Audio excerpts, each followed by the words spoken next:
분산동 도마쌤입니다. 고1 학생, 영어 모의고사 보고 질문을 써놔서 답변을 합니다. 모의고사. 첫 번째, 단어가 부족하면 단어장 지금 외워요?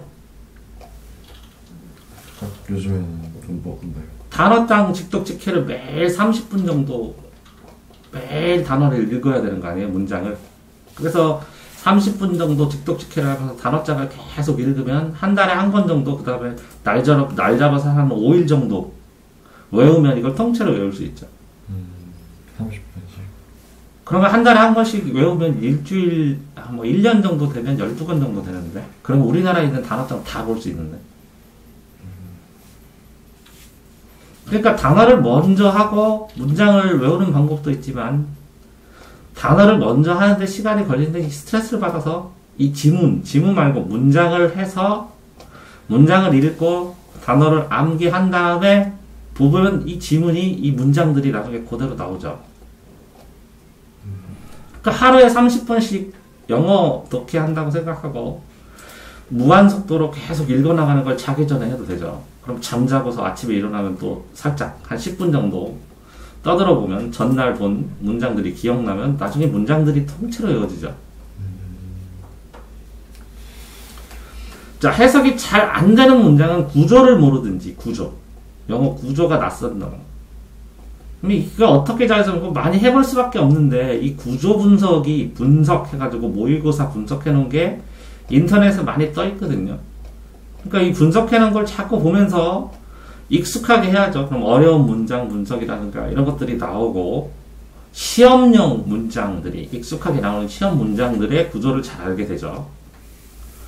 그러니까 모의고사를 보면 모의고사를 먼저 풀고, 이 해설을 모의고사로 정리를 하고, 그 다음에 분석서를 찾아가지고 분석서를 여기다가 쓰고, 여기에 설명되어 있는 걸 분석서로 초과로 정리하고, 내가 모르는 걸. 그런 다음에 이 분석서에서 내가 엑스로 저장해야 될 걸 또 정리를 하고, 이렇게 공부를 하게 되면 분석서만으로도 이 분석서 안에 문법도 있고 문장 구조도 있고 시험 문제 내는 것도 있으니까 모의고사하고 내신을 동시에 준비할 수 있는 게 분석서죠. 근데 이거는 팔지는 않아요, 잘. 뭐 유료로 판매하긴 하는데 개인이 모의고사를 본 다음에 선생님들이 학원 수업용으로 이렇게 만드는 경우가 많으니까. 빈칸에 들어간 어구나 문제, 문장 삽입, 요약문. 그럼 당연히 이게 마지막으로 이 빈칸 문제가 수능 모의고사도 제일 하이라이트죠. 이걸로 연습하면 전체 흐름 주제 알아야 되죠. 이거 들어갔을 때 여기에서 해석 명확히 해야죠. 그런 다음에 이거의 어법도 어느 정도 알아야죠. 그래야 빈칸 문제니까 최종판. 모의고사의 최종판이 빈칸 문제예요. 요약문이나 문장 삽입은 이 문제가 나왔을 때 이 해석을 분석서에 보면 이거는 예시, 이거는 이론, 이거는 발문, 이런 구조.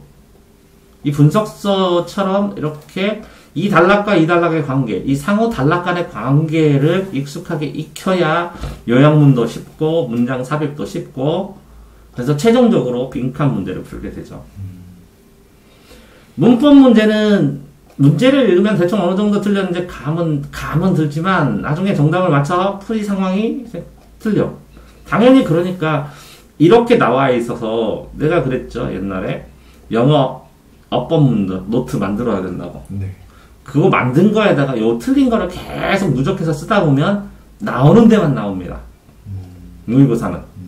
그리고 문법 문제는 명확하게 한 문제밖에 안 나온다고 선생님들은 그러고, 영어 선생님들은. 보통 학생들은 선어 문제가 어법 문제가 아니냐고 그렇게 얘기를 해요.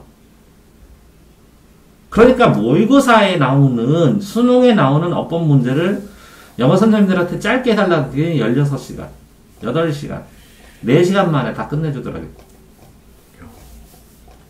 그러니까 내신 때문에 문법이 문제 있는 것이지, 모의고사 때문에, 모의고사 이거 어법 문제 그냥 하나 틀려버리더라도 1등급 받는데 전혀 지장이 없죠. 네, 그러니까 수능에서 1등급만 맞으면 내신만 하면 되니까 내신 범위에 대한 문법만 지속해서 하면서 이 뭐더라고요? 분석 노트를 보면서 문법론들을 겸해서 합해 버리면 끝나겠죠.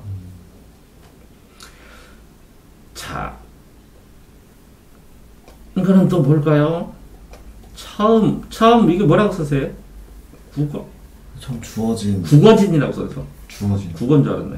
처음 주어진 단락이 있고 A, B, C 세 개 단락 짜집기 문제. 이렇게 단락에 이렇게 있으면 네. 요 앞에 부분, 요 뒤에 부분, 앞에 부분 보면 요거랑 요게 연결이 되죠. 네. 그러면 그 정도로 해도 상관이 없는데 전체 흐름, 주제, 핵심의 흐름이 자연스러워야죠. 그런 거 아니죠. 지금 이런 질문들이나 이런 걸 보면 모의고사는 50회 이상 풀었을 때 본인의 풀이법이나 본인의 수준이 나오거든요, 정확하게. 네. 50회를 풀은 적이 없잖아. 그쵸, 맞아요. 자기 수준이 안 나와요. 자기가 어떤 상태인지가 진단도 안 되고. 50회 이상 풀었을 때 자기 수준이 나오고, 이렇게 개선하는 방법을 배운 다음에 50회 이상 풀었을 때 피크 점수가 나와요. 그래서 총 100회를 풀어야 돼요. 3일에 한 번씩 풀면 1년 정도 걸리죠. 지문 주제 중 인문, 사회, 철학 지문 나오면 푸는 시간은 오래 걸립니다. 낯설은 거니까 인문, 철학 지문을 많이 풀다 보면 패턴이 있어요. 패턴. 국어도 그래요. 그 다음에 이렇게 배경지식이 떨어지면 어차피 늦어요. 못 풀어요. 더 빨리 이해한다면 이걸 익숙하게 많이 했기 때문에 그래요. 그러니까 어떤 문제가 나오면 이런 방식으로 구조로 나온다. 이론이 어디 숨어 있다. 이런 걸 빨리 알게 되거든요. 많이 익숙하게 되면. 그러니까 이게 결국은 50회를 안 했기 때문에 발생하는 문제예요. 요약 문제에서 지문의 내용을 이해하는데 보기 단어를 몰라. 그러니까 단어 때문에 이게 이제 학습용어예요. 국어도 똑같아요. 내용은 아는데 학습용어를 몰라서 틀립니다. 예를 들어서 이 본문의 어조는 한 다음에 여기다 감정 동사가 나왔어요. 슬프다, 기쁘다, 예를 들어 뭐 서럽다 뭐 이렇게 되는데 이걸 몰라서 틀려버리죠. 그래서 감정 동사만 따로 이렇게 정리된 파일도 있고 막 그래요. 그러니까 평소에 자주 쓰지 않는 단어인데 시험에는 자주 쓰는 단어가 있어요. 그래서 할 수 없이 우선순위 영단어를 외우는 거예요. 한 번쯤. 그러니까 단어장은 여러 번 하는 것 뿐이에요. 근데 그 단어장에 나온 단어면 충분히 커버가 가능하다는 거예요. 자, 그 다음에 추가로 국어도 너무 부족한데 국어 암기용 아니, 수고요. 수고. 국어가 아니라 수거. 뭐 글자가 이것도 국어고 이것도 국어인데 국어지. 수거, 암기용, 영단어장. 이게 수거, 암기용 이거 영단어나 수거나 다 문장 속에서 다 끝난다니까요.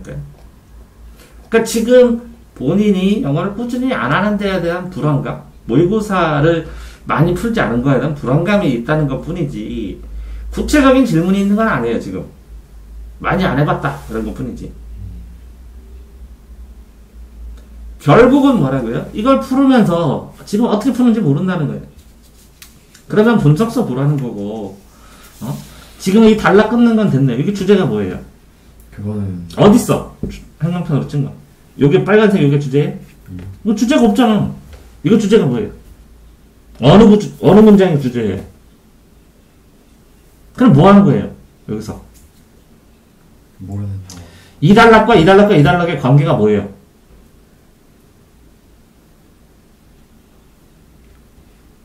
나중에 빈칸 넣고 짜집기 하려면 어디서 끊어줘야 되냐고 단락이. 이 단락과 이 단락 사이에다 어떤 내용을 집어넣으면 좋겠어요?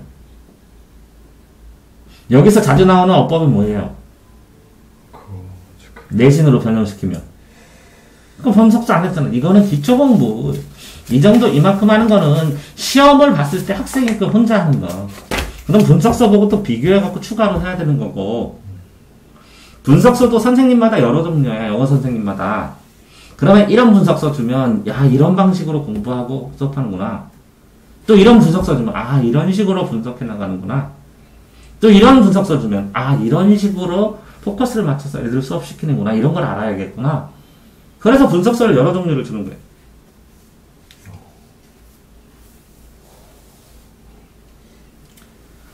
자, 그러니까 결국은 뭐라고요? 이게 모의고사 고1 아이들이 찾는 이유는 지금 아무 상관 없어요. 내신을 올인해야 되기 때문에. 그래서 분석서 주는 거예요.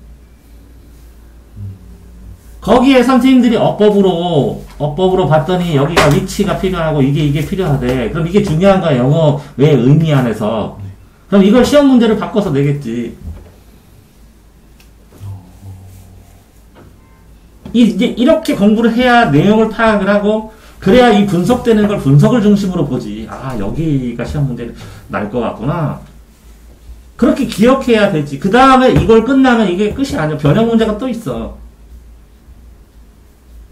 이 모의고사 변형 문제를 또 있어. 자, 이렇게 해서 뭐 하라고 그랬어요? 첫 단계로 모의고사 풀고, 두 번째로 모의고사 해설에 나오는 걸 가지고 정리하고, 그래서 내가 푸는 방식하고 해설에 근거하고 다른가? 이러고 확인해야 되고, 그 다음에 분석서 공부한 다음에 이걸 여기다가 정리를 해야 되고, 그 다음에 내가 궁금했던 거 분석서에다 추가로 써야 되고, 그 다음에 뭐라고요? 분석서 정리해도 돼. 이것도 정리해야 되고, 그런 다음에 뭐라고요?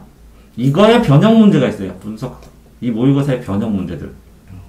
변형 문제를 다 풀고, 아, 이런 모의고사가 이렇게 변형되는구나. 그러니까 나중에 수능 특강을 이거를 갖다가 이렇게 변형시킬 걸 예비를 하고 내가 찾아내서 공부해야 되겠구나. 이게 심화해서 완성된 거죠. 그러니까 변형 문제를 풀 시간조차도 없죠. 아직 안 했으니까. 변형 문제가 선생님들마다 이걸 만드는데 회의, 토론하고 세미나도 하고 그래요. 변형 문제 만드는 거 이게 노하우예요. 그래서 변형 문제를 풀으라고 주면 얼마예요? 모의고사만 100장, 150장이 넘죠. 그럼 책 한 권인데 거의 많이 주면 변형 문제 많이 주면 200장 정도 돼요. 모의고사 하나가.